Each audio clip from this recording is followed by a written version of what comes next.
एथर energy IPO, क्या इसमें invest कर सकते हैं? Let's analyse. कंपनी के फाइनेंशियल्स की बात करें तो कंपनी लॉस मेकिंग है। आईपीओ का पैसा सर्वाइवल और एक्सपेंशन में लग जाएगा। ईवी मार्केट काफ़ी क्राउडेड है।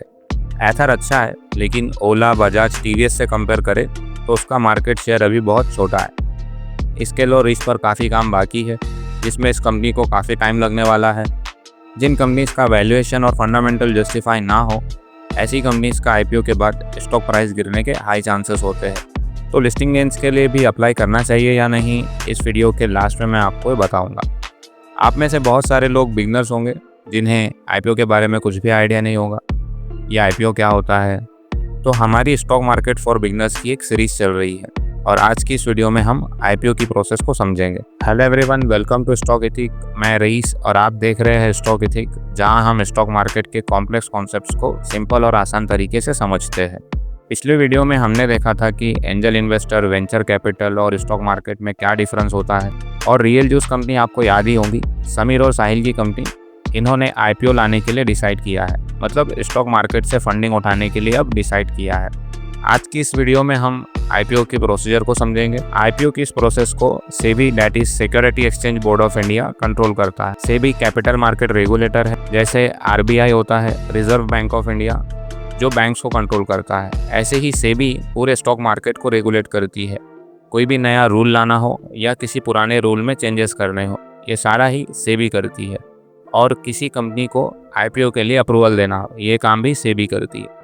तो किसी भी कंपनी को आईपीओ फाइल करने के लिए इन्वेस्टमेंट बैंकर को हायर करना होता है। इन्वेस्टमेंट बैंकर कौन होता है, ये मैंने पिछली वीडियो में बताया है। अगर आपने अभी तक उन वीडियोस को नहीं देख तो वहां जा करके आप एक बार दोबारा से उन वीडियोस को देख लीजिए। ऐसे ही रियल जूस कंपनी को भी किसी इन्वेस्टमेंट बैंकर को हायर करना होगा। Investment banker Real juice company को आईपीओ से रिलेटेड गाइड करेगा और साथ ही उनका डीआरएसपी भी बनाएंगे। अब ये डीआरएसपी क्या होता है, अब हम डीआरएसपी को समझते हैं। DRSP, that is draft red herring prospectus, ये एक डॉक्यूमेंट होता है जिसमें कंपनी की लगभग सारी ही इंफॉर्मेशन होती है।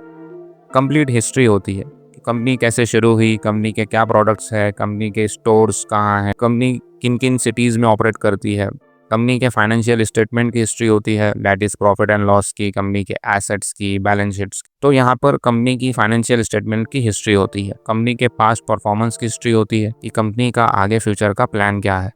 आईपीओ से पैसा लेने के बाद कंपनी इन पैसे को कैसे खर्च करने वाली है, इस सारी ही डिटेल इस डीआरएसपी में मेंशन होती है। तो ऐसे ही investment banker Real juice company को ड्राफ्ट रेड हायरिंग प्रोस्पेक्टस बनाने में हेल्प करेगा और ये रियल जूस कंपनी का डीआरएसपी सेबी के पास सबमिट होगा। फिर सेबी डीआरएसपी में दी गई सारी इन्फॉर्मेशन को चेक करती है और अगर इन्हें कंपनी से एडिशनल कुछ और भी इन्फॉर्मेशन चाहिए है तो वो कंपनीज से मांग लेती है और कंपनीज को भी इस एडिशनल इन्फॉर्मेशन को सेबी के पास देना होगा, सबमिट करना होगा। तो अगर सेबी कंपनी की इस इन्फॉर्मेशन से सेटिस्फाई है, डीआरएसपी में दी गई सभी इन्फॉर्मेशन से सेटिस्फाई है, तो उसके बाद सेबी कंपनीज को आईपीओ के लिए अप्रूवल दे देती है। तो ऐसे ही रियल जूस कंपनी ने भी किसी इन्वेस्टमेंट बैंकर की हेल्प ली और सेबी के पास अपना डीआरएसपी फाइल किया। रियल जूस कंपनी का डीआरएसपी और डॉक्यूमेंट चेक करने के बाद सेबी ने उन्हें अप्रूवल दे दिया, जिसके बाद रियल जूस कंपनी का आईपीओ लाने का रास्ता अब यहाँ से खुल गया है। इसका मतलब है कि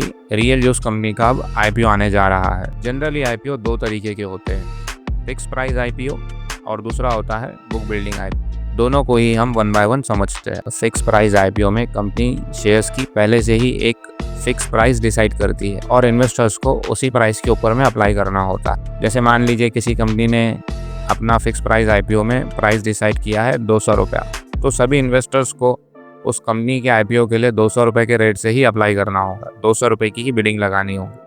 अब ये तो था फिक्स प्राइस आईपीओ। इसका एग्जांपल जैसे अभी एक केंद्रिक इंडस्ट्री नाम से एक कंपनी है जो अभी अपना फिक्स प्राइस प्रोसेस से आईपीओ लाने जा रही है 25 रुपये के रेट से। अब दूसरा तरीका है यहाँ पर बुक बिल्डिंग प्रोसेस का। इंडिया में ज़्यादातर कंपनी बुक बिल्डिंग प्रोसेस के थ्रू ही आईपीओ लाती। तो मान लेते हैं कि हमारी रियल जूस कंपनी भी अपना आईपीओ बुक बिल्डिंग प्रोसेस के थ्रू ही ला रही है और इसमें कंपनी को यहाँ पर एक रेंज डिसाइड करनी होती है।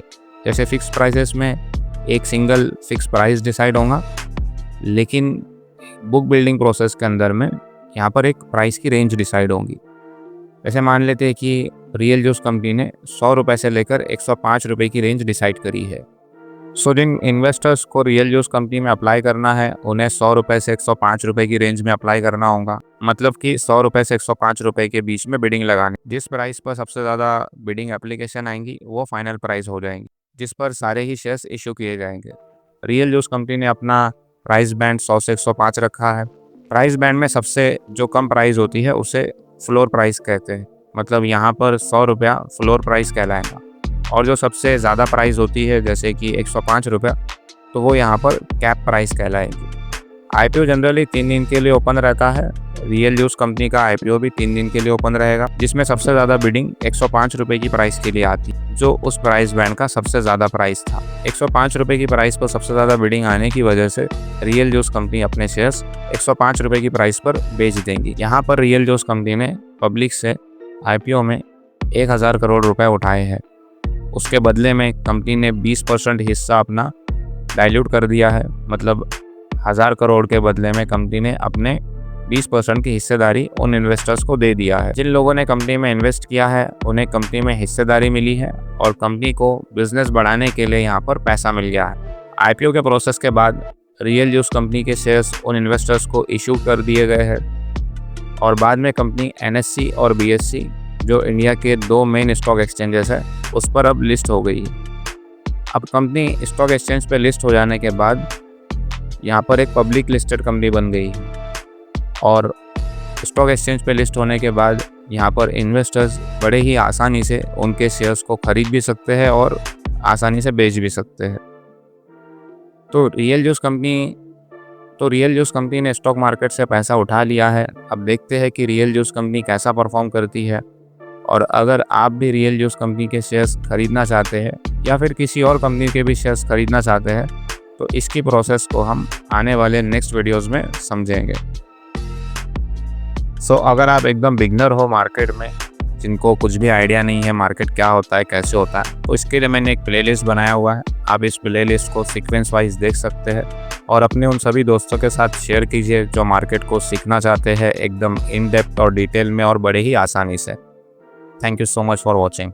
अगर आपको इस वीडियो में बताई गई इन्फॉर्मेशन में कुछ भी समझ नहीं आ रहा है तो स्क्रीन पे दिए गए नंबर्स पर आप कॉल और मैसेज कर सकते हैं, और साथ ही आप हमारे ग्रुप्स में भी ज्वाइन हो सकते हैं जहां पर मार्केट से रिलेटेड अपडेट्स आपको मिलते रहेंगी, कुछ ट्रेड्स भी आपको मिलते रहेंगी जिन्हें आप आराम से ट्रेड करके उससे प्रॉफिट बना सकते हैं।